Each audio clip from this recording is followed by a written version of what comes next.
Family and fellow soldiers, I'm the Professor, and this is the Moment of Truth. Jeffrey Epstein's back in the news again because of the huge tranche of Epstein Files that were made public, and this time it was all about who did he know and when did he know them. Well, the one thing to know about Jeffrey Epstein is, not surprisingly, the man was a stomped-down anti-black racist, just a mouth-frothing anti-black bigot. He was also Jewish. Which begs the question, where's Juliana Margulies and Michael Rappaport at when you really need them? Because given the way that both of them were trying to say that the black community was all anti-Semitic, they have a lot of explaining to do on this one. But Jeffrey Epstein felt that because he was Jewish, particularly a Jewish Zionist, he was superior to anyone who was not, and he was definitely superior to black people as he saw it. Like all evil people, he had black folks on the brain 24/7, but given what was going on in that cesspit he called his brain, no decent person would want to be there. But Epstein's racist emails makes it clear that anyone who attacks foundational black Americans, anyone who denigrates us, who tries to demean us, they share the same company as Jeffrey Epstein and is to be considered no different than him. And his hatred of blacks was actually hatred of foundational black Americans in particular. Why? Because we don't have a culture of pedophilia or handing our children over to be abused and violated. FBAs don't have a culture of that. Unfortunately, there's other groups who do. They have a tradition of handing their children over to be abused. They have a tradition of being open markets for child abuse. Don't believe it? Where was Epstein's pedophile island located at? Was it in Harlem? Was it in New Orleans? Was it in Houston? Was it in Atlanta? Was it on the south side of Chicago? No. Was it even in the United States? No. Where was it? It was in the Virgin Islands. And where's the Virgin Islands? The Caribbean.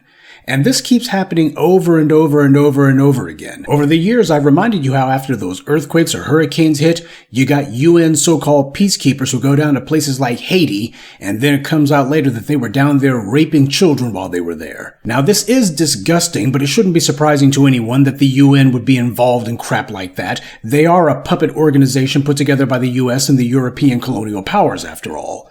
But what's really disgusting is that neither the Haitian government nor its people raised hell about that.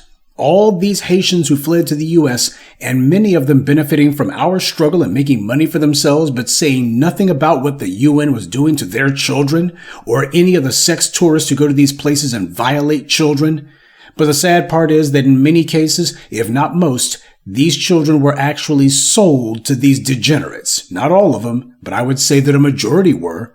That's why these pedophiles are drawn to these places. They know that they're open-air markets for the kind of reprobate behavior and the kind of satanic impulses these people have. They know that there's a culture of human trafficking in these places. That's not to say that everybody's involved, obviously not, but it is to say that there is definitely a culture of it.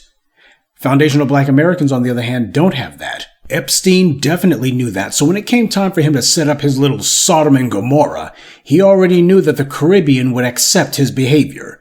As the New York Times reported, it was kind of accepted, said Sasha Buis, who used to run a floating restaurant anchored near Great St. James. There was just this creepy old billionaire living out there. Yeah, that's how you describe Jeffrey Epstein, just a creepy old billionaire. He was just this dirty old man, nothing important. The authorities didn't touch him because there's a culture in these places where the authorities are working hand in hand with these reprobates. Epstein knew, however, that we don't play that, so he didn't dare try to set up shop here. And he hated us for our virtue and our moral fortitude. The same reason the rest of the white supremacist society hates us.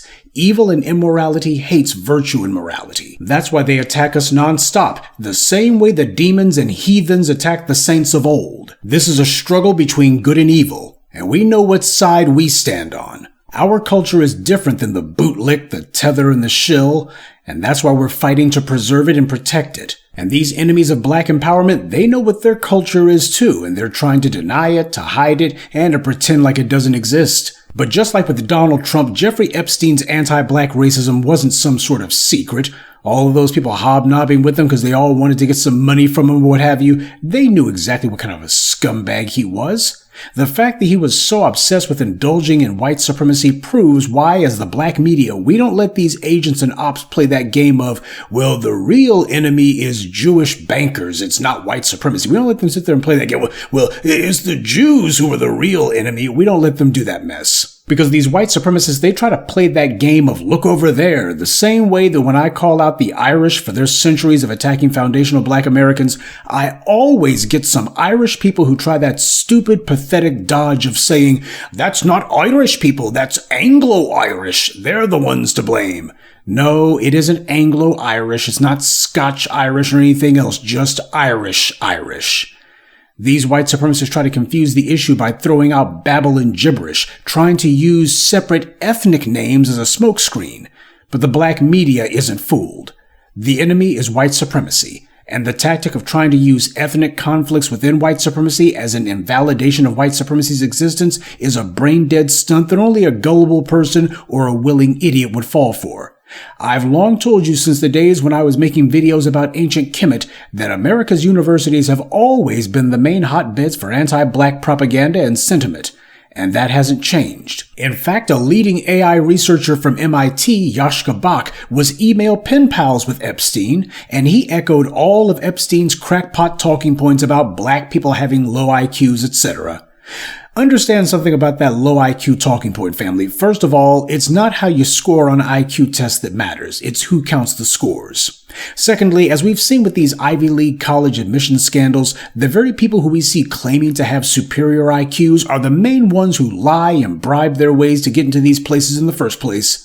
And thirdly, they don't deny black athletic superiority, at least they don't deny it anymore. And yet, even though black people dominate whites in sports, do you see them saying that white people are inferior? Of course not. Instead, they constantly attack black athletes as outperforming them, but as they say, the black athletes aren't doing it the right way. Yeah, they beat us by a country mile, but they're not doing it the right way. There's something wrong with how they're doing it. That's the mentality at work here. And when it comes to that low IQ talking point, if it wasn't this, it would have been something else. Their goal is not to get to the truth. Their goal is to validate a system that advantages them based on race and to convince themselves that their lies are true. The point is not to let the best rise to the top. It's to cherry pick who the winners are. That's been the entire purpose of white supremacy, to maintain a racialized hierarchy of goodies, giveaways, but most of all, guarantees. And all their anti-black talking points are merely meant to justify what they do in order to create this unjust racial structure. Jeffrey Epstein didn't earn one penny that he had. He didn't get to where he was because of what he knew. It was solely because of who he knew, including in the government. Even to this day, nobody knows where Epstein's money came from. And how convenient the U.S. government, including the IRS, isn't curious at all about the source of his millions and millions of dollars of ill-gotten gain. He was exactly like the rest of these white supremacists, and he claimed that his wealth and all of his accomplishments, quote-unquote, were the result of merit. He got those crappy university jobs because he was friends with the right people. That's what it was. He was part of the white old boy network. Someone puts in the good word for him, and that's all you need. Just like that Yashka Bach creep. He got his position because Epstein put in the bad word for him. No merit required. And yet these are the people who will have the nerve to obsess over saying that black people have lower IQs than them. Well, our IQs are high enough where we get jobs all on our own. We don't need anyone to give them to us. That's why they've always had to lie about affirmative action or DEI, etc. They're projecting. They know that they have to depend on their friends, acquaintances, and contacts to give them everything. So they assume that, hell, since they can't get by without all of that, black people must be doing the same, right? And even when you prove them wrong, they still say it anyway because it's not about truth. It's about maintaining a racialized pyramid scheme that advantages them, and without it, they have nothing. This is what Jeffrey Epstein was a part of, and this is the reason that we attack it and the reason that he hated us so much. They keep telling us, though, that you people are going to have no allies if you keep on attacking all of these sacred cows out there. Well, so what? Tell me something. What's another word for ally? Friend. So when they say we won't have any allies, what they're really saying, and what most black people are reacting to, is you won't have any friends. Well, I've got news for you. Foundational black Americans are a group, and groups don't have friends. Groups have interests, and our interests have been neglected for far too long, including by people who were bumping elbows with Jeffrey Epstein. Everyone else understands this principle, and when it comes to us, they've gone out of their way to show us their behinds. They weren't worried about us not being their allies because they had white power handing them every penny in their pockets and every crumb of their daily bread. Friends indeed. Well, with friends like these, who the hell needs enemies? And that brings me to the point du jour that I'm sure that a lot of you have been waiting for. Obviously, I know about Jay-Z's connection having come up in the Epstein Files. One of Epstein's friends, a guy named Jess Staley, wrote to Epstein saying that he specifically connected the NFL, see why I hate sports, and Jay-Z, saying that the group who should be out in the streets have been bought off by Jay-Z. And some of you actually have the nerve to wonder why I've got nothing but contempt for all this pop culture crap, all of these so-called entertainers that you see on TV, that you hear on the radio or see online. I can't stand any of it, and I can't stand any of them because I know who and what they really are. I know what they think of us. And as they're admitting in their own private communications, these so-called entertainers are on the take for white power. Yes, they've finally been caught admitting what we've been saying all along, but some of you are so foolish you get upset with me because I avoid all this garbage. That's because I refuse to overlook who's putting this crap out there and why. The word entertainment means to hold. That's what it literally means. They're holding your attention, but they're also holding your time and holding your mind if you let them. And tragically, a lot of you have. Only difference now is you actually are getting receipts on who's holding your attention and holding up your time. Now, Jay-Z did records saying that he helps the black community. Remember that? Talking about how he helps the hood, even though there's no evidence of it. What did Jay-Z say? If a nigga's rich, why do people gotta say that it's the Illuminati? That's because unlike Jay-Z, foundational black Americans are not on the take. We know who our oppressors are, and we also know the tactics they use, and we recognize the kind of tools that they use for the job. This is why Jay-Z was talking all that chess move crap during the Colin Kaepernick controversy. This is why we in the black media warned you about him and what he really stood for. And don't you notice that these rich white men, when they said who bought off the young black people, they didn't say it was Jeffrey Epstein. They didn't say it was Elon Musk. They didn't even say that it was a white man. They specifically said a black one, Jay-Z. Now remember, these are private communications, family, the kind that they thought would never be made public. So they're admitting the down and dirty truth here. Next time you see Jay-Z talking about chess moves, just remember that in his mind, you're the pawn that he's moving around the board. So for those of you out there who are holding out a candle that hopefully your favorite rapper wouldn't be mentioned in the Epstein Files, get off it. How the hell do you think that an idiot like Jay-Z got all that money that he got? It's the same inexplicable method that the Jeffrey Epsteins use. That's what Cat Williams was talking about.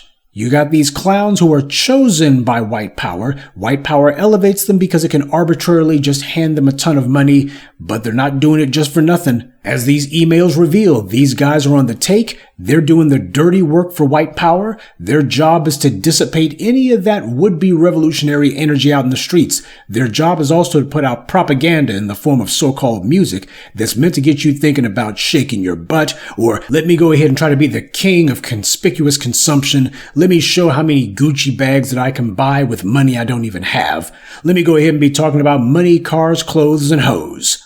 That's what these guys are pushing. Because what they're not going to be doing is telling you to actually fight white supremacy. Jay-Z is a liar and a clown when he tries to pretend as if, oh, he did something about stop and frisk. The hell he did. Jay-Z is an agent of white supremacy, and you didn't need to wait for the Epstein Files to know that one. But for those of you out there who apparently are just addicted to your pop culture, and you're looking for any sort of mental gymnastics that will allow you to keep listening without feeling bad about it, well, I've just got one question for you. What's the excuse going to be now? Good day, and be one. I'd like to take a moment to mention some of our contributors. Gwendolyn Langston, Starlet Thompson, Kareem Lawless, Kenneth Prescia, and Gregory Franklin. Salute to them and thank you to everyone for listening, liking, and sharing this message. Black empowerment only exists because of you.